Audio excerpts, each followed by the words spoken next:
The ignited minds of the youth is the most powerful resources on the earth, above the earth and under the earth. നമ്മൾ ഒരുപാട് respect ചെയ്യുന്ന APJ സാറിൻ്റെ quotes ആണത്. യൂത്തുമായിട്ട് ഏറ്റവും കൂടുതൽ interact ചെയ്യുന്നത് teachers ആയിരിക്കും. അങ്ങനെ കഴിഞ്ഞ കുറച്ച് വർഷങ്ങളായിട്ട് EAO academy from first standard to 12th standard കുട്ടികൾക്ക് ട്യൂഷൻ പ്രൊവൈഡ് ചെയ്യുന്നുണ്ട്. EAO അക്കാദമിയുടെ കോ പാർട്ണർ കൂടിയായിട്ടുള്ള സായുസ് ലാൽ സാറാണ് നമ്മുടെ കൂടെ ഉള്ളത്. വിദ്യാസരണിയുടെ മറ്റൊരു എപ്പിസോഡിലേക്ക് സ്വാഗതം.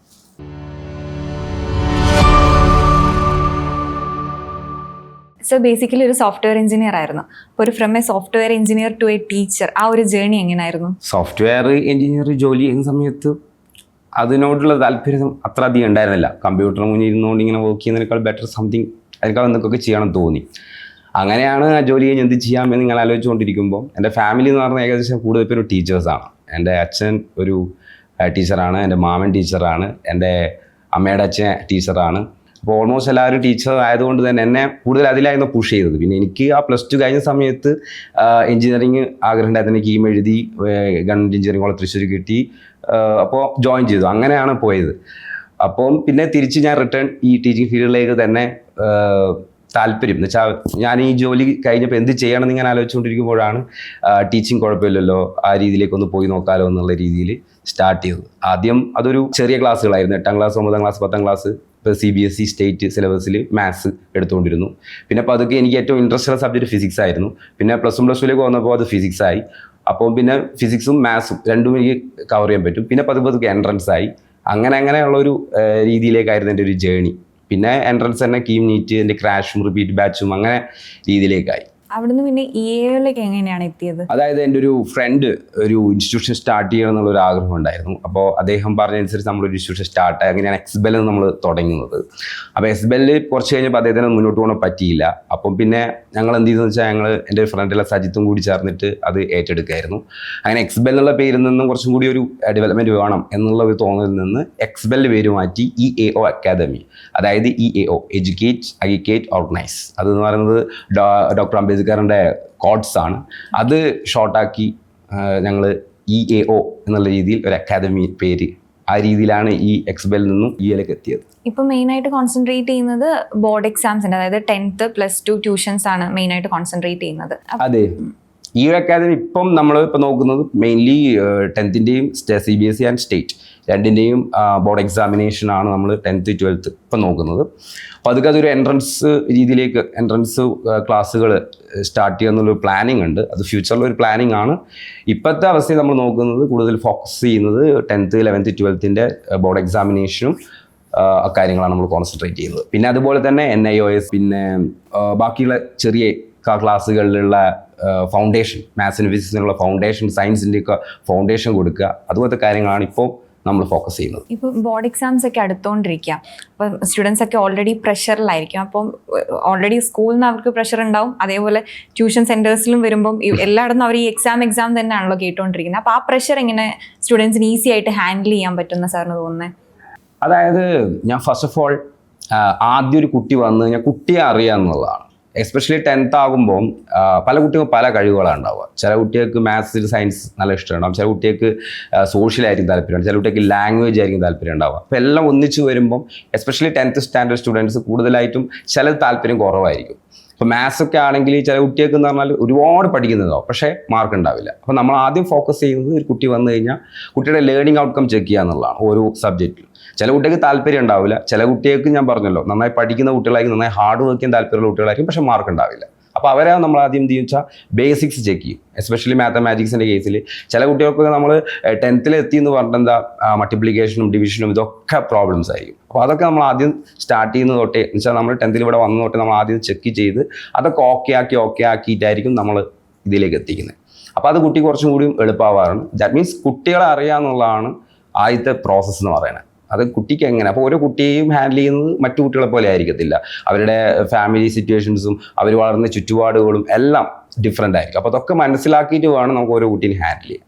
എന്നിട്ട് പതുക്കെ കുട്ടിയെ ഇൻട്രസ്റ്റ് ഇല്ലാത്ത കുട്ടി ഇതിലേക്ക് പതുക്കെ നമ്മളെ എന്താ പറയുക ആ ഒരു താല്പര്യത്തിലേക്ക് എത്തിക്കത്തക്ക രീതിയിലുള്ള ഒരു ടീച്ചിങ് പാറ്റേൺ ഫോളോ അപ്പ് ചെയ്തിട്ട് ആ രീതിയിൽ എത്തിച്ച് പിന്നെ എക്സാമിനേഷൻസ് കുറേ നടത്തുക. അപ്പോൾ എക്സാമിനേഷൻ നടത്തുമ്പോൾ കുട്ടിക്ക് എക്സാമിനേഷൻ ഒരുപാട് എഴുതുമ്പോൾ കുട്ടിക്ക് മനസ്സിലാവും ഇത്ര ടൈം മാനേജ്മെന്റ് എങ്ങനെ അത് എക്സാമിനേഷൻ ഹാൻഡിൽ ചെയ്യണം എന്നുള്ള ഒരു കാര്യത്തെ പറ്റിയൊക്കെ കിട്ടും. അത് നമ്മൾ ലാസ്റ്റ് സെക്ഷൻസിലാണ് അത് നമ്മൾ ചെയ്യുക. എക്സാമിനോടുള്ള പേടി കുറച്ചുകൂടി കുറയും. കാരണം നമ്മൾ എക്സാമിനേഷൻ എന്ന് പറയുന്നത് ആക്ച്വലി നമ്മൾ ചെയ്യുന്നത് എക്സാമിനേഷൻ നടത്തുന്നതെന്ന് പറയുന്നത് കുട്ടി എത്രത്തോളം പഠിച്ചു എന്ന് അറിയാൻ വേണ്ടി മാത്രമല്ല, അതൊരു ടൈം മാനേജ്മെന്റ് ഉണ്ട്. എന്ന് വെച്ചാൽ ഇത്ര ടൈമിലെ 2 മണിക്കൂർ അല്ലെങ്കിൽ 1.5 മണിക്കൂർ എങ്ങനെ ആ ക്വസ്റ്റ്യൻസ് ഹാൻഡിൽ ചെയ്ത് പോവാം, അത് ആണ് ലാസ്റ്റ് സമയത്ത് നമ്മൾ കൊടുക്കുന്നത്.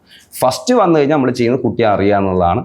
കുട്ടിക്ക് എന്തൊക്കെയാണ് പ്രോബ്ലംസ് ഉള്ളത്, കുട്ടിക്ക് എവിടെയൊക്കെ പ്രശ്നം. ഇപ്പോൾ ഇംഗ്ലീഷ് ഒരു പിടുത്തമില്ലാത്തൊരു കുട്ടി വന്നു കഴിഞ്ഞാൽ നമ്മൾ ആ ലാംഗ്വേജ് മാത്രമായിരിക്കില്ല പ്രശ്നം. കാരണം ഇംഗ്ലീഷ് മീഡിയം ആണെങ്കിൽ എല്ലാ സബ്ജക്റ്റുകളും ഇംഗ്ലീഷിലാണ് പഠിക്കുന്നത്. അപ്പോൾ അത് ആ ലാംഗ്വേജ് പ്രോബ്ലം ഉണ്ടെങ്കിൽ അത് എല്ലാത്തിനെയും ബാധിക്കും. അപ്പോൾ ആദ്യം എങ്ങനെയൊക്കെ ഇംഗ്ലീഷ് കുഴപ്പമില്ലാത്ത രീതിയിൽ സെറ്റ് ചെയ്തു അതിനുശേഷമായിരിക്കും ബാക്കി കാര്യങ്ങളിലേക്ക് മുന്നോട്ട് പോകുന്നത്. സർ, ഈ EAO സ്റ്റാർട്ട് ചെയ്യുന്ന സമയത്ത് നേരിട്ട് ഏറ്റവും വലിയ പ്രശ്നം എന്തായിരുന്നു? അതായത് ഇപ്പോൾ കൊറോണയ്ക്ക് ശേഷമാണെങ്കിൽ കൂടിയും ഒരുപാട് ഓൺലൈൻ ക്ലാസ് നമുക്കിപ്പോൾ ആപ്പിലായാലും അല്ലെങ്കിൽ തന്നെ നമുക്ക് അഡ്വർടൈസ്മെന്റ്സിലൊക്കെ നമ്മൾ ഒരുപാട് ഓൺലൈൻ ക്ലാസ് നമുക്ക് കാണുന്നുണ്ട്. അപ്പോൾ അവിടെ നിന്ന് ഒരു ഫിസിക്കൽ ക്ലാസ്സിലേക്ക് വരുമ്പോൾ സാർ എന്തൊക്കെയായിരുന്നു മേജറായിട്ട് നേരിട്ട പ്രശ്നങ്ങൾ? അതായത് ഇപ്പോഴത്തെ ഒരു അവസ്ഥയിൽ ഈ പാരന്റ്സ് കൂടുതൽ ഫോക്കസ് ചെയ്യുന്നത് ഓഫ്ലൈൻ ക്ലാസ് തന്നെയാണ്. ഓൺലൈനിൽ നിന്ന് മാറി. കാരണം കുട്ടികൾ കൂടുതൽ മൊബൈൽ ഫോണിലേക്ക് മാത്രം ശ്രദ്ധ കേന്ദ്രീകരിക്കുന്ന രീതിയിലേക്ക് അത് പോയി. അപ്പോൾ അത് ഇപ്പോഴത്തെ പാരന്റ്സ് ഐ തിങ്ക് എല്ലാവരും പറയുന്നത് ഓഫ്ലൈൻ മതി എന്നുള്ളൊരു ചിന്താഗതി തന്നെയാണ്. അഥവാ ഓൺലൈനിൽ തന്നെ ഉണ്ടെങ്കിൽ തന്നെ പാരൻസിൻ്റെ ഒരു കെയറും കൊണ്ടാണ് ഓൺലൈൻ ക്ലാസ്സുകൾ അവർ നടത്താൻ ആഗ്രഹിക്കുന്നത്. അപ്പോൾ അങ്ങനെ ഒരു ഓൺലൈൻ ക്ലാസ്സിൻ്റെ ഒരു വലിയൊരു പ്രോബ്ലം ഇത്രയും കോവിഡ് വന്നപ്പോൾ ഓൺലൈൻ ക്ലാസ്സിലേക്ക് പോയതുകൊണ്ട് അത് ഓഫ്ലൈനിലേക്ക് കുട്ടികൾ വരുമോ എന്നുള്ളത് നോക്കുമ്പോൾ എനിക്ക് തോന്നിയത് അത് അത്ര ബാധിക്കുന്നില്ല. കാരണം കൂടുതൽ പാരൻസ് ആയാലും പ്രിഫർ ചെയ്യുന്നത് ഓഫ്ലൈൻ ക്ലാസ് തന്നെയാണ്. സ്ക്രീൻ ടൈം ഓൾറെഡി കുട്ടികൾക്ക് കുറേ കൂടുതലാണ്. അപ്പോൾ ഓൺലൈൻ ക്ലാസ്സും കൂടി വരുമ്പോഴത്തേനും കുട്ടികൾ ഫോണിൽ മാത്രമായിപ്പോ അല്ലെങ്കിൽ ആപ്പിൽ മാത്രമായിപ്പോ. അതെ, അതായത് കുട്ടികളാകുമ്പോൾ നമുക്കറിയാം മൊബൈൽ ഫോൺ, നമ്മളായാലും ഈ മൊബൈൽ ഫോൺ എടുത്തു കഴിഞ്ഞാൽ പെട്ടെന്ന് തന്നെ റീൽ കാണാൻ നോക്കിയാൽ നമ്മളതിൽ തന്നെ ഇങ്ങനെ കണ്ടുകൊണ്ടേയിരിക്കും. ഇതേപോലെ തന്നെ ഒരു കുട്ടിക്ക് കൃത്യമായിട്ട് അറിയാം ഇത് ഓൺലൈൻ ക്ലാസ് വരുമ്പോൾ എന്തൊക്കെ ചെയ്യണം, എവിടെയൊക്കെ കൊടുക്കണം അവർക്ക് കൃത്യമായിട്ട് അറിയാം. അപ്പോൾ അതുകൊണ്ട് അവർ പാരൻസ് അത് മനസ്സിലാക്കിയിട്ടുണ്ട്. കാരണം കുട്ടിക്ക് പോരാ, അതിൻ്റെ ആ ഒരു കിട്ടുന്നില്ല എന്നവർക്ക് മനസ്സിലാവുന്നുണ്ട്. നമ്മളായാലും അങ്ങനെയാണ് കുട്ടികളുടെ അവസ്ഥ എന്തായിരിക്കും നമുക്കറിയാലോ. അപ്പം ഐ തിങ്ക് ഓൺലൈൻ ക്ലാസ് എന്ന് വന്നതുകൊണ്ട് പെട്ടെന്ന് ഈ ഓഫ്ലൈനിലേക്ക് വരുമ്പോൾ നമുക്ക് കുട്ടികളെ എന്താ പറയുക, കുട്ടികൾക്ക് ഒരു ബുദ്ധിമുട്ടോ അങ്ങനെയൊന്നും ഫീൽ ചെയ്യുന്നില്ല. ഐ തിങ്ക് കുട്ടികൾക്ക് ഏറ്റവും കംഫർട്ട് എനിക്ക് തോന്നിയത് ഓഫ്ലൈൻ. അത് അവർക്കും മനസ്സിലാവുന്നുണ്ട്. അതായത് നമുക്ക് ഇൻഡിവിജ്വൽ അറ്റൻഷൻ കുറച്ചുകൂടി ഓഫ്ലൈൻ ക്ലാസ് ആകുമ്പോഴത്തേക്കും കുട്ടികളെ ശ്രദ്ധിച്ച് അവരെങ്ങനെ എഴുതുന്നു എന്നൊക്കെ നമുക്ക് കുറച്ചുകൂടി ശ്രദ്ധിക്കാൻ ഓഫ്ലൈൻ ക്ലാസ് ആയിരിക്കും. അതെ, അതാണ് ഏറ്റവും കൂടുതൽ നമുക്ക് ശ്രദ്ധിക്കാൻ പറ്റും. ഓഫ്ലൈൻ ക്ലാസ് ആകുമ്പോഴാണ് നമുക്ക് അത് പെർഫെക്റ്റ് ആവുള്ളൂ. ഓൺലൈൻ ആകുമ്പോൾ കുട്ടി എന്ത് ശ്രദ്ധിക്കുന്നു എന്ന് നമുക്ക് ഡൗട്ട് വരും. കാരണം അവർക്ക് കൃത്യമായിട്ട് ടെക്നിക്കൽ ഐഡിയാസ് ഒക്കെ കൃത്യമായിട്ട് അറിയാം.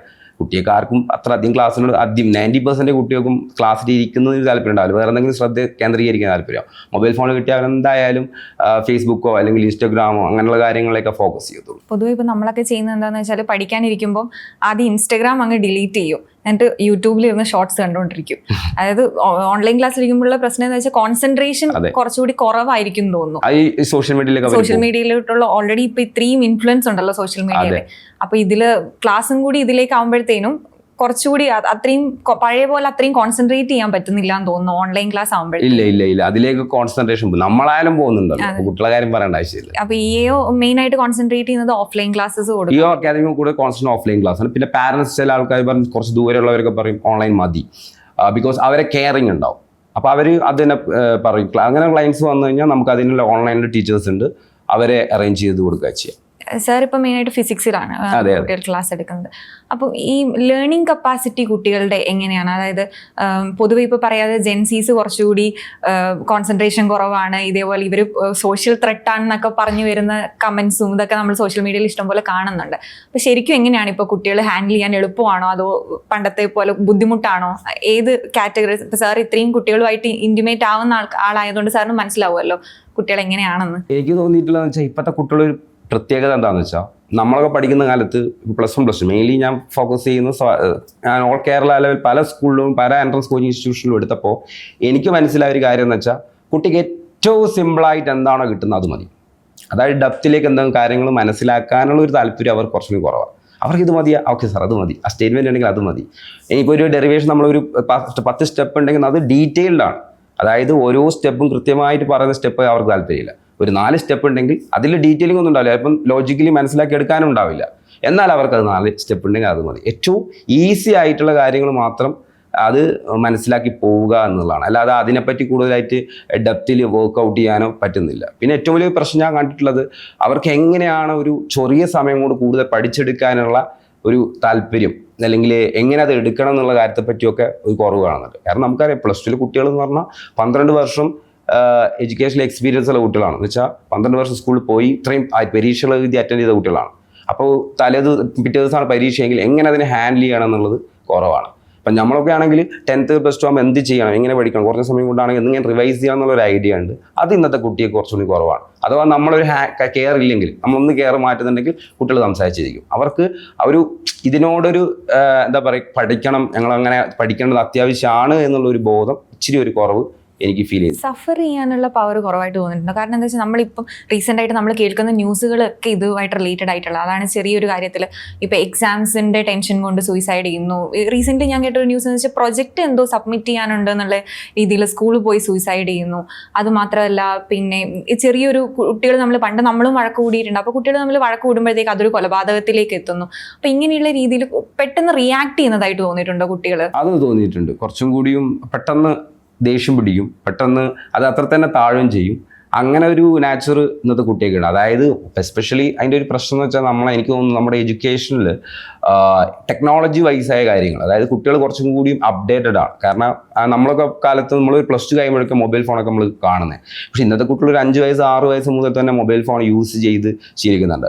അപ്പം എങ്ങനെ മൊബൈൽ ഫോൺ യൂസ് ചെയ്യണം, സോഷ്യൽ മീഡിയയിൽ എങ്ങനെയൊക്കെ ചെയ്യണം, എന്തൊക്കെയാണ് അതിൽ മോശമായ കാര്യങ്ങൾ എന്നതിനെ പറ്റി ഒരു കൃത്യമായ ധാരണ അധ്യാപകർക്ക് ട്രെയിനിങ് കൊടുത്ത് അത് കുട്ടികളിലേക്ക് എത്തിക്കുന്നത് നല്ലതായിരിക്കും തോന്നിയിട്ടുണ്ട്. അതായിരിക്കും ഇതുപോലുള്ള കാര്യങ്ങൾ ഒഴിവാക്കാനുള്ള ഒരു വഴി എന്ന് പറയുന്നത്. ഞാൻ സാറ് പറഞ്ഞതിൽ ശ്രദ്ധിച്ചതെന്ന് വെച്ചാൽ നമ്മളൊക്കെ ചെറുപ്പം തൊട്ടേ ഇതേപോലെ ഇംഗ്ലീഷും മാത്സും ഇതൊക്കെ നമ്മൾ UKG തൊട്ടേ ഈവൻ നമ്മൾ പഠിക്കുന്നുണ്ട്. നമ്പേഴ്സ് ആയാലും കാര്യങ്ങളായാലും നമ്മുടെയൊക്കെ ടെക്സ്റ്റ് ബുക്കിൻ്റെ ഉള്ളിൽ ലേണിംഗ് ഔട്ട്കം എന്ന് പറഞ്ഞിട്ട് നമ്മൾ കാണാറുണ്ട്. അതായത് ഒരു ചാപ്റ്റർ നമ്മൾ പഠിച്ചു കഴിയുമ്പോഴത്തേക്ക് ആ കുട്ടി എന്തൊക്കെ മനസ്സിലാക്കിയിരിക്കണം, ആ കുട്ടി എന്തൊക്കെ അറിഞ്ഞിരിക്കണം എന്ന്.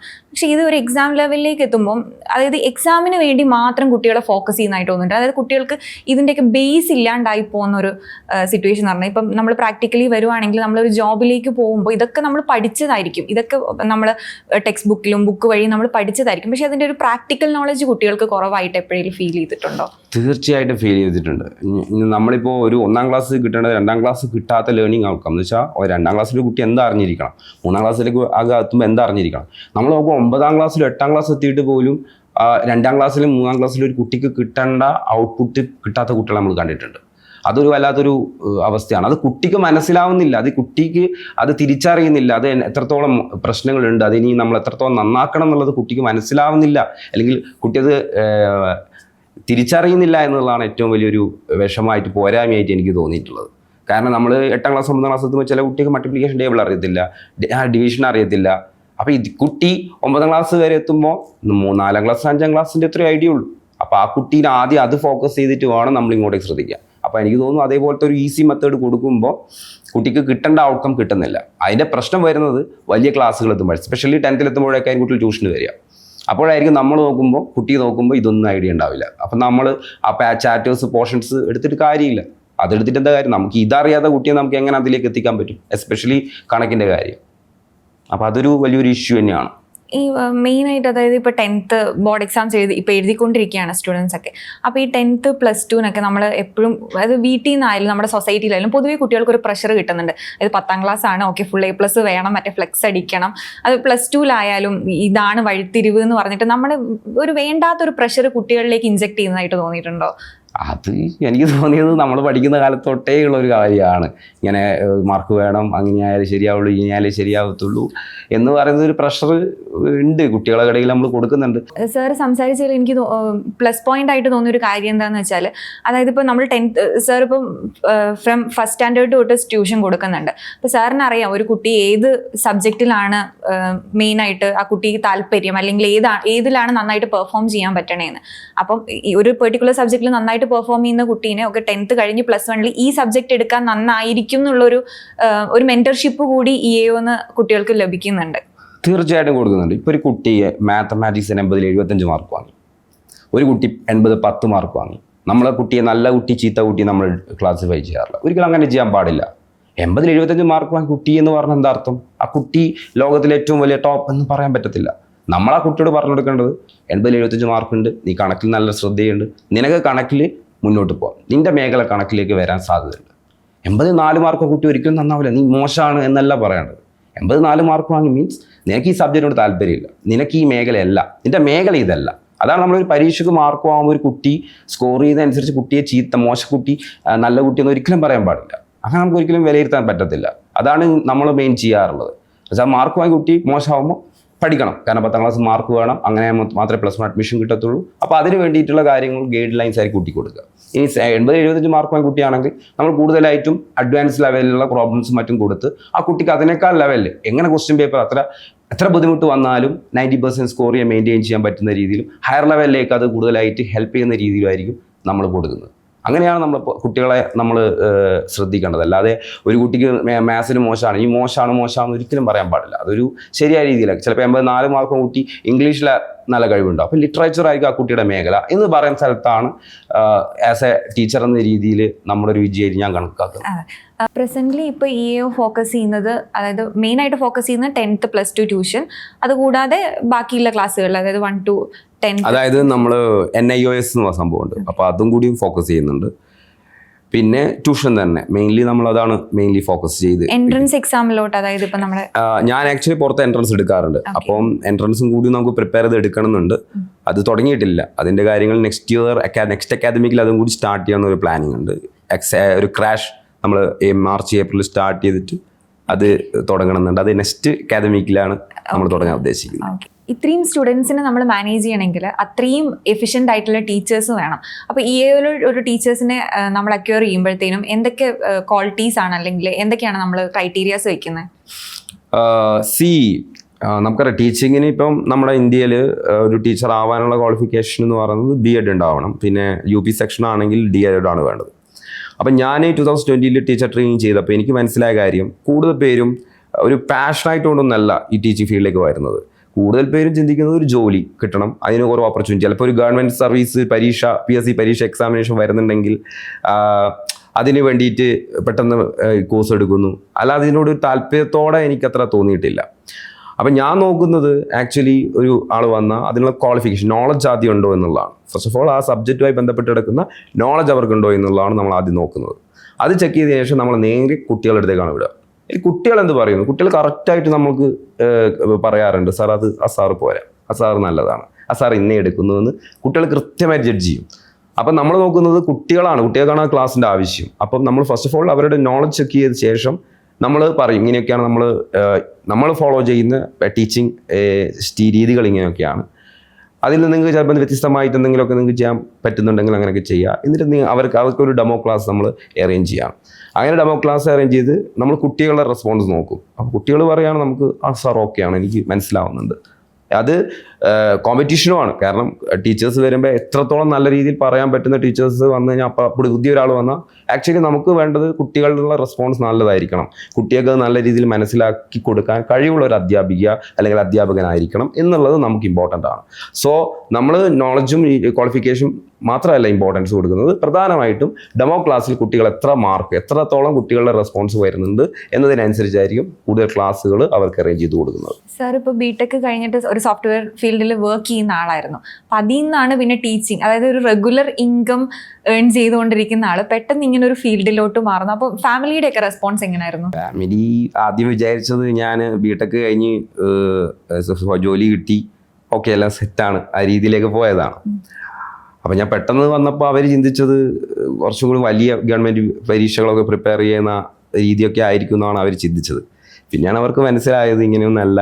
അപ്പോൾ അത് കുറച്ചൊരു ദേഷ്യം അവർക്ക് ഉണ്ടായിരുന്നു. കാരണം ഇത് കഴിഞ്ഞ് ട്യൂഷൻ മേഖല എന്താണ്, എവിടെയാണ്. അപ്പോൾ പതുക്കെ അതിൽ +2 ലെവലിലേക്ക് എത്തുമ്പോൾ എൻട്രൻസ് ഒക്കെ ആകുമ്പോൾ കുറച്ചുകൂടി കുഴപ്പമില്ലാത്തൊരു ഇൻകം എന്ന രീതിയിലേക്ക് വന്നപ്പം അവരും കൂടിയും ഒരു സപ്പോർട്ട് എന്നുള്ള രീതി വന്നു. പിന്നെ കൊറോണ വന്ന സമയത്താണ് ഞാനൊരു ടീച്ചർ ട്രെയിനിങ് ചെയ്ത് വെക്കാം, ഒരു ട്രെയിനിങ് നമുക്ക് ആവശ്യമാണെന്ന് തോന്നുകയും അങ്ങനെ ഞാൻ ആ കൊറോണ ടൈം നമ്മൾ അതിന് വേണ്ടിയിട്ട് വിനിയോഗിക്കുകയും ചെയ്തത്. അപ്പോൾ പിന്നെ ഈ ടീച്ചിങ് തന്നെയാണ് എൻ്റെ പ്രൊഫഷൻ എന്ന് എനിക്ക് തോന്നി തുടങ്ങി. ആ രീതിയിലായിരുന്നു കാര്യങ്ങൾ മുന്നോട്ട് പോയത്. നമ്മളൊക്കെ ഇതുപോലും ഇപ്പോൾ ഇൻസ്റ്റിറ്റ്യൂഷൻ്റെ ഒരു സ്റ്റാർട്ട് ചെയ്യണം എന്നുള്ളൊരു മൈൻഡ് എനിക്ക് ഉണ്ടായതില്ല. അത് നമ്മളൊരാൾ വരികയും അയാളിൽ നിന്ന് ഇൻസ്പയർ ആവുകയും അങ്ങനെയാണ്. അപ്പോൾ നമ്മൾ ഇതിൽ നിന്ന് ഒരാൾ പിടിച്ച് ഈ ഫീൽഡിൽ തന്നെ നിൽക്കണം എന്ന് പറയുന്ന പോലെ തോന്നിയിട്ടുണ്ട് എനിക്ക്. That's all. നമുക്ക് എല്ലാവർക്കും സ്കൂളിൽ പഠിക്കുമ്പോൾ ഫേവറേറ്റ് ആയിട്ടുള്ള ഒരു ടീച്ചർ ഉണ്ടാവും, നമ്മളെ ഒരുപാട് ഇൻസ്പയർ ചെയ്ത, നമുക്ക് ഒരുപാട് ഇഷ്ടമുള്ള ഒരു സബ്ജക്റ്റോ ഒരു ടീച്ചറോ ഒക്കെ ഉണ്ടാവും. സാറിൻ്റെ അങ്ങനത്തെ ഒരു ഫേവറേറ്റ് ടീച്ചർ ആരായിരിക്കും? എനിക്ക് 10th പഠിക്കുന്ന സമയത്ത് എനിക്കൊരു ട്യൂഷൻ മാഷ് ഉണ്ടായിരുന്നു. അദ്ദേഹം ഒരു സ്കൂളിൽ പഠിക്കുന്നതാണ്, ബാലകൃഷ്ണ മാഷ് എന്ന് പറയും. അപ്പോൾ ആ മാഷ്, ഞാനും മാത്സിൽ സ്റ്റാർട്ടിങ് സെക്ഷൻ എന്ന് വെച്ചാൽ ഹൈസ്കൂൾ കഴിഞ്ഞതല്ല, UP സെക്ഷൻ കഴിഞ്ഞ് ഒരു 8th 9th എനിക്ക് മാത്സിന് ഭയങ്കര മാർക്ക് കുറവായിരുന്നു. 80-ൽ 35 മാർക്ക് 40 മാർക്ക്. ഞാൻ ഒരുപാട് ഹാർഡ് വർക്ക് ചെയ്യും, പക്ഷെ എത്ര കളിച്ചിട്ട് എനിക്ക് സ്കോർ വരുന്നില്ല. അപ്പം അച്ഛനും ടെൻഷനായി. കാരണം അച്ഛനും സ്കൂൾ മാഷ് ആയതുകൊണ്ട് തന്നെ ആ ടെൻഷനുള്ളതുകൊണ്ട് അച്ഛൻ നേരെ ബാലകൃഷ്ണ മാഷ് പറഞ്ഞേക്കുക ചെയ്യുക. അപ്പോൾ മാഷ് എന്താ ചെയ്തതെന്ന് വെച്ചാൽ ഈ കാര്യം എന്നുവെച്ചാൽ 10th ഫസ്റ്റ് വന്ന പാടെ എന്നോട് 10th പോർഷൻസ് എടുക്കുന്നതിന് പകരം എൻ്റെ ലേണിംഗ് ഔട്ട്കം ചെക്ക് ചെയ്യുക ചെയ്തത്. അപ്പോഴാണ് സാർക്ക് മനസ്സിലായത് മാത്സിൽ വളരെ മോശമാണ്. എന്നുവെച്ചാൽ മാത്സ് കൃത്യമായിട്ടുള്ള ഒരു ഐഡിയ അയാൾക്കില്ല, ഫൗണ്ടേഷൻ ഇല്ല എന്ന് മനസ്സിലാവുക. ആ ഫൗണ്ടേഷൻ കൃത്യമായി തന്നതോടുകൂടി അതുവരെ മാത്സിൽ മോശമായ ഞാൻ നല്ലതായിട്ട് പെർഫോം ചെയ്യുകയും പിന്നെ സ്റ്റേറ്റിൽ മാത്സ് ഫെയർ പങ്കെടുക്കുകയും ആ രീതിയിലേക്ക് വന്നു.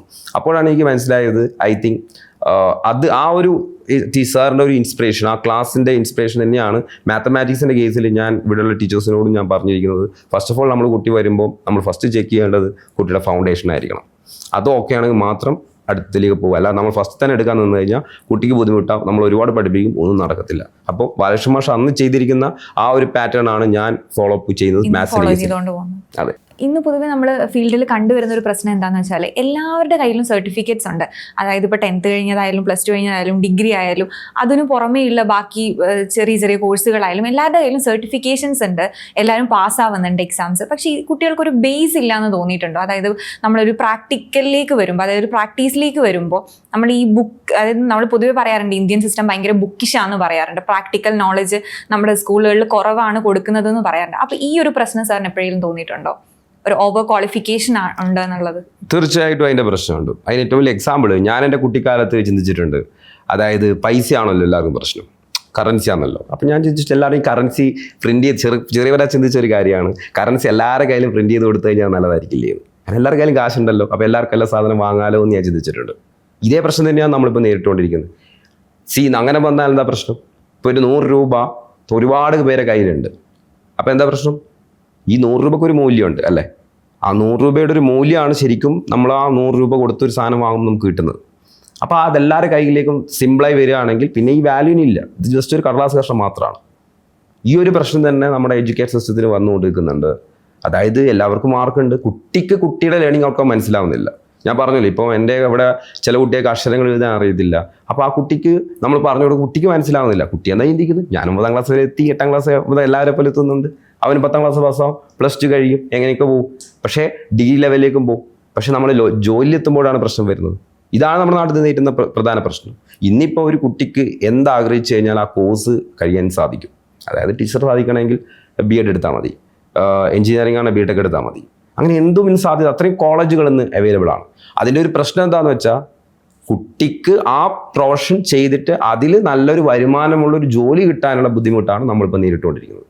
അതിൻ്റെ ഒരു പ്രശ്നം എന്താണെന്ന് വെച്ചാൽ എല്ലാവരും പഠിക്കുന്നു, എല്ലാവരും ഹാർഡ് വർക്ക് ചെയ്യുന്നു, എങ്ങനെയൊക്കെ കോഴ്സ് എടുത്ത് എത്തുന്നു, ഡിഗ്രി കഴിയുന്നു. പക്ഷെ എന്താ പ്രശ്നം? അതിനനുസരിച്ചുള്ള ഒരു സാലറി പാക്കേജ് മറ്റോ ഒന്നുമില്ല. കാരണം ഇഷ്ടമാതിരി ആൾക്കാരുണ്ട്. അപ്പോൾ ഓട്ടോമാറ്റിക്കലി എപ്പോഴും ഫണ്ട് കുറച്ച് എല്ലാവർക്കും കൊടുക്കാൻ ഏത് സെക്ഷനായാലും നോക്കുക. അപ്പോൾ ഈ ഓവർ ക്വാളിഫിക്കേഷൻ്റെ ഒരു പ്രശ്നം അതാണ്. ഇതാണ് നമ്മുടെ നാട്ടിൽ ഇപ്പം നേരിട്ടുകൊണ്ടിരിക്കുന്ന ഒരു പ്രധാനപ്പെട്ട ഒരു പ്രശ്നമായിട്ട് എനിക്ക് തോന്നിയിട്ടുള്ളത്. അതായത് എല്ലാവരുടെ കയ്യിലും സർട്ടിഫിക്കറ്റുകളുണ്ട്, എല്ലാം ക്വാളിഫൈഡ് ആണ്, എല്ലാവരും അതിന് അത്രത്തോളം ഇയേഴ്സ് ഇൻവെസ്റ്റ് ചെയ്തു, പക്ഷെ അതിനനുസരിച്ചിട്ടുള്ള ഒരു ജോലിയോ മറ്റു കാര്യങ്ങളോ കിട്ടുന്നില്ല. കാരണം അതിനുള്ള ഒരു ഔട്ട്കം അവർക്ക് കിട്ടിയിട്ടുണ്ടോ എന്ന് അവർ അറിയുന്നില്ല. അത് വലിയൊരു പ്രശ്നം തന്നെയാണ്. പൊതുവെ നമ്മളിന്ന് സോഷ്യൽ മീഡിയാസിലൊക്കെ കണ്ടുവരുന്നുണ്ട് ടീച്ചേഴ്സും സ്റ്റുഡൻസും തമ്മിലുള്ള ഒരു ബോണ്ടിങ്. ഇത് പണ്ടത്തേനെ അപേക്ഷിച്ച് പണ്ടൊക്കെ ആണെങ്കിൽ നമുക്കിപ്പോൾ PT സാർ അല്ലെങ്കിൽ മാത്സ് ടീച്ചർ എന്നൊക്കെ പറയുമ്പോൾ നമ്മൾ പേടിയോടെ നോക്കി കണ്ട ആൾക്കാരാണ്. ഇതുപോലെ കോളേജിലാണെങ്കിൽ HOD എന്നൊക്കെ പറയുമ്പോഴേക്കും നമ്മൾ അത്രയും പേടിയോടെ നോക്കി കണ്ട ആൾക്കാരാണ്. പക്ഷെ ഇന്ന് വരുമ്പോഴത്തേക്ക് ഇവർ തമ്മിലുള്ള ഒരു ബോണ്ടിങ്, അതിപ്പോൾ EAOL ആയാലും ടീച്ചേഴ്സും സ്റ്റുഡൻസും തമ്മിലുള്ള ഒരു ബോണ്ടിങ് എങ്ങനെയാണ്? ഈ അക്കാദമിയിൽ നല്ലൊരു ടീച്ചേഴ്സും സ്റ്റുഡൻസും തമ്മിൽ നല്ലൊരു ഫ്രണ്ട്ഷിപ്പ് അറ്റ്മോസ്ഫിയർ തന്നെയാണ് നമ്മൾ ക്രിയേറ്റ് ചെയ്യുന്നത്. But as A teacher, as A student, അതിൻ്റെ പഠന രീതിയിലേക്ക് എത്തുന്ന സമയത്ത് ആ രീതിയിൽ തന്നെയാണ് കുട്ടികൾ നമ്മളോട് ബിഹേവ് ചെയ്യുന്നത്. അതായത് പഠിക്കുന്ന സമയത്ത് കൃത്യമായ പഠനവും അവർക്ക് ആവശ്യമുള്ള കാര്യങ്ങളും അവർ കൃത്യമായി ചെയ്യുന്നുണ്ട്. അത് ടീച്ചേഴ്സിൻ്റെ ഭാഗത്തും ഉണ്ട്. പക്ഷെ ബാക്കിയുള്ള സമയങ്ങളിലൊക്കെ വളരെ ഫ്രണ്ട്ലി ആയിട്ട് തന്നെയാണ് നമ്മൾ സംസാരിക്കുന്നതും മറ്റും ചെയ്യുന്നത്. അല്ലാതെ കുട്ടികൾ വേറെ ടീച്ചേഴ്സ് വേറെ എന്നുള്ള ഒരു സെപ്പറേറ്റ് ആയിട്ടുള്ള ഒരു രീതി ഉണ്ടല്ലോ, ഭയങ്കര സ്ട്രിക്റ്റ്, ഭയങ്കര പേടി, അങ്ങനെ ഒരു സംഭവം ഇല്ല. അത് കുട്ടികളായാലും ചെറുപ്പത്തിൽ സ്കൂൾ ലെവലിൽ ആണെങ്കിലും ഫസ്റ്റ് സ്റ്റാൻഡേർഡിൽ നിന്ന് കുട്ടികളാണെങ്കിലും ആ രീതിയിലാണ് വരുന്നത്. അപ്പം നമ്മൾ പെട്ടെന്ന് പഴയ ഒരു ട്രീറ്റ്മെൻറ്റിലേക്ക് പോയി കഴിഞ്ഞാൽ ചിലപ്പോൾ കുട്ടിക്ക് അത് ഇഷ്ടപ്പെടാണമെന്നില്ല, കുട്ടിക്ക് നമ്മളോട് വെറുപ്പാണ് തോന്നുന്നത്. ഒരിക്കലും നമ്മൾ വിചാരിക്കും കുട്ടിക്ക് അത് നല്ലതാണെന്ന് വിചാരിക്കും, പക്ഷെ പഴയ കുട്ടികളെ പോലെയല്ല, കുട്ടികൾ നമ്മളോട് വെറുപ്പായിട്ടാണ് കരുതുക. അപ്പോൾ അതിനേക്കാൾ നല്ലത് അവരെ ഫ്രണ്ട്ലിയായി കരുതി, ഫ്രണ്ട്ലിയായി കണ്ട്, അവരിലെ പ്രശ്നങ്ങൾ മനസ്സിലാക്കി, അവരിൽ ഒരാളായി നമ്മൾ നിന്നുകൊണ്ട് അവരുടെ പ്രശ്നങ്ങൾ മനസ്സിലാക്കിയിട്ട് ഡീൽ ചെയ്യും കുറച്ചും കൂടിയും ഈസി ആയിരിക്കും. അപ്പോൾ കുട്ടികൾ നമ്മളോട് എല്ലാ കാര്യങ്ങളും പറയും, സാർ ഇതാണ് പ്രശ്നം, ഇത് എനിക്ക് ഇത്രയാവുന്നില്ല. അപ്പോൾ നമ്മളൊക്കെ നല്ല ഫ്രണ്ട്ഷിപ്പ് മൂഡിനാകുമ്പോൾ മാത്രമേ അവരുടെ പ്രശ്നം അവർ നമുക്ക് പറയാൻ പറ്റും. കമ്മ്യൂണിക്കേഷൻ കുറച്ചുകൂടി ഈസി ആവും. അതെ, കമ്മ്യൂണിക്കേഷൻ നന്നാവണം. കാരണം കുട്ടിക്ക് എന്താണ് പ്രശ്നം നമ്മൾ അറിഞ്ഞാൽ കുട്ടിക്ക് അനുസരിച്ചിട്ടുള്ള ട്രീറ്റ്മെന്റ് നമുക്ക് കൊടുക്കാൻ പറ്റത്തുള്ളൂ. അപ്പോൾ അത് നമുക്ക് ഇപ്പോഴത്തെ കാലത്ത്, പണ്ടാണെങ്കിൽ അത് കുട്ടിയെ ടീച്ചറെല്ലാം പറയും, പക്ഷെ ഇന്നത്തെ കാലത്ത് എന്ന് പറയുന്നത് കുട്ടിക്ക് ടീച്ചേഴ്സിനോട് ദേഷ്യമോ അല്ലെങ്കിൽ എന്താ പറയേണ്ടത്, നമ്മൾ ആ രീതിയിലാണ് അപ്രോച്ച് ചെയ്യുന്നത്. കുട്ടിക്ക് അത് ഇഷ്ടപ്പെടണമെന്നില്ല. ഇപ്പോഴത്തെ കുട്ടിക്ക് അതാണ് താല്പര്യം. അവർക്ക് ഫ്രണ്ട്ലി നിൽക്കുന്ന ഒരു അറ്റ്മോസ്ഫിയർ ക്രിയേറ്റ് ചെയ്തില്ലെങ്കിൽ അത് അധ്യാപകരോട് വെറുപ്പായിട്ടാണ് അവർ കരുതുന്നത്. അപ്പോൾ അത് നമുക്ക് അത് ഒരിക്കലും ഒരു ഗുണം ചെയ്യുന്നുണ്ടെന്ന് എനിക്ക് തോന്നിയിട്ടില്ല. സോ ഞാനും പറഞ്ഞു ഫ്രണ്ട്ലി ആവണം, പക്ഷെ സ്ട്രിക്റ്റ് ആവേണ്ട സ്ഥലത്ത് സ്ട്രിക്റ്റ് ആവുക തന്നെ ചെയ്യണം. നമ്മൾ ക്ലാസ് വെക്കുന്ന സമയത്ത് അവരെന്തായാലും എത്തിയിരിക്കണം, പക്ഷെ അവർക്ക് എല്ലാ രീതിയിലുള്ള പ്രിഫറൻസ് നമ്മൾ കൊടുത്തിരിക്കണം. ഇപ്പം നമ്മൾ EAO ഉള്ളത് നമ്മുടെ കാക്കനാട് അമ്പാടിമൂല എന്ന് പറഞ്ഞാൽ, അപ്പം ഇത് മറ്റ് സ്ഥലങ്ങളിലേക്ക് കൂടി, അതായത് വേറെ ബ്രാഞ്ചസ് ആയിട്ട് സ്റ്റാർട്ട് ചെയ്യുന്നതിന്റെ ഫ്യൂച്ചർ പ്ലാൻസ് ഒക്കെ എന്തൊക്കെയാണ്? തീർച്ചയായിട്ടും ഉണ്ട്. അതിപ്പോൾ താല്പര്യം, നമ്മൾ സ്റ്റാർട്ടപ്പാണ്, നമുക്ക് നല്ല റിസൾട്ട് വേണം. അപ്പം അതിനുവേണ്ടി നമ്മൾ ഒരുപാട് വർക്കൗട്ട് ചെയ്യാനുണ്ട്. ആ കാര്യങ്ങളെക്കാണ് നമ്മളിപ്പം കൂടുതലായിട്ട് കോൺസെൻട്രേറ്റ് ചെയ്യുന്നത്. ദെൻ ഓട്ടോമാറ്റിക് നല്ല റിസൾട്ട് വരുമ്പോൾ ഓട്ടോമാറ്റിക് നമ്മുടെ എഡ്യൂക്കേഷൻ ക്വാളിറ്റി, ആ ടീച്ചിങ്ങിൻ്റെ ക്വാളിറ്റി ആൾക്കാർ അറിയുമ്പോൾ നമ്മൾ അപ്രോച്ച് ചെയ്യും. അപ്പോൾ കൂടുതലായി നമുക്ക് പല ദൂര സ്ഥലങ്ങൾ വരികയാണെങ്കിൽ നമുക്ക് എന്തായാലും ബ്രാഞ്ച് സ്റ്റാർട്ട് ചെയ്യേണ്ടി വരും. അപ്പോൾ ആ രീതിയിലേക്ക് വരികയാണെങ്കിൽ നമ്മൾ അത് സ്റ്റാർട്ട് ചെയ്യുക എന്നുള്ള ഒരു ആഗ്രഹം നമ്മുടെ ഉള്ളിലുണ്ട്. 2023 എക്സ്ബെൽ എന്ന് പറഞ്ഞ അക്കാദമി ആയിട്ട് സ്റ്റാർട്ട് ചെയ്തു. അത് 24 ആകുമ്പോഴത്തേക്കും EO എന്ന് പറഞ്ഞിട്ട് റീകോൺസ്റ്റിറ്റ്യൂട്ട് ചെയ്തു. അപ്പോൾ വളരെ കുറച്ച് നമ്പർ ഓഫ് സ്റ്റുഡൻസ് നിന്നും ഇന്ന് അതിൻ്റെ ഇരട്ടി സ്റ്റുഡൻസ് ആയിട്ട് EAO വളരെ സക്സസ് ആയിട്ട് പോയിക്കൊണ്ടിരിക്കുകയാണ്. മാത്രമല്ല ഇപ്പോൾ എൻട്രൻസിൻ്റെ പ്ലാൻസും ഒരുപാട് സാറ് പറഞ്ഞു. അപ്പോൾ ഇനിയും ഇതിലേറെ കുട്ടികളും ഇതിലേറെ സക്സസ്സും ആയിട്ട് ഒരുപാട് ബ്രാഞ്ചസും ആയിട്ട് EAO വളരെ നന്നായിട്ട് മുന്നോട്ട് പോട്ടെ എന്ന് ആശംസിക്കുന്നു. Thank you so much. Okay.